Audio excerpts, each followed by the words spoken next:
And then ito yung difference. So you can also do differencing. Okay?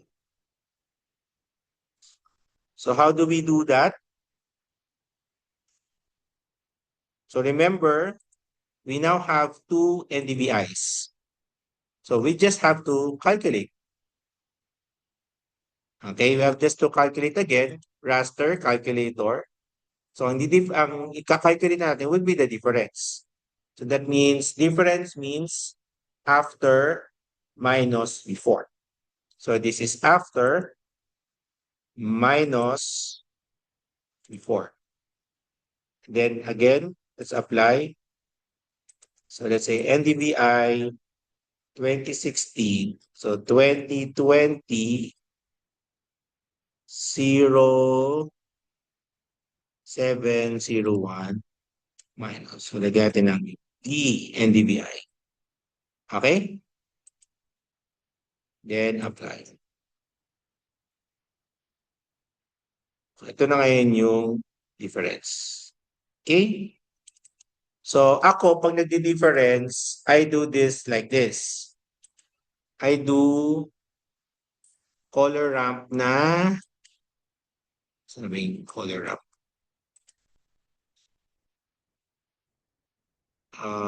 Eto, to. Si-adjust ko na lang siya. Then, let's apply. Ito ngayon siya. So, positive sorry. Dapat plus. Let's use 0, negative 0.5,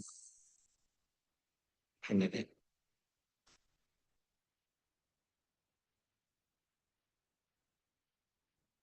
then negative 1, then 0.5 to 1.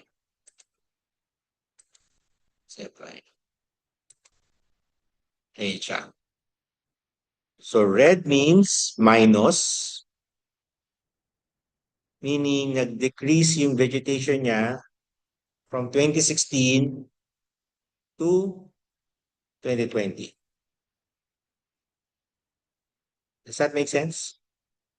Does that make sense? Okay.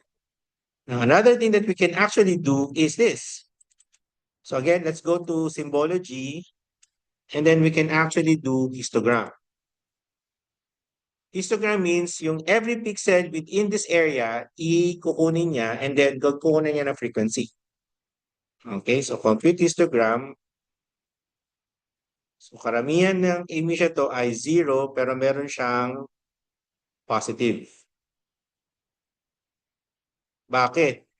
Eh sir, kanina negative 2 itong red But positive to? But may positive siya? Kasi this is actually looking at the whole image. Am I making sense?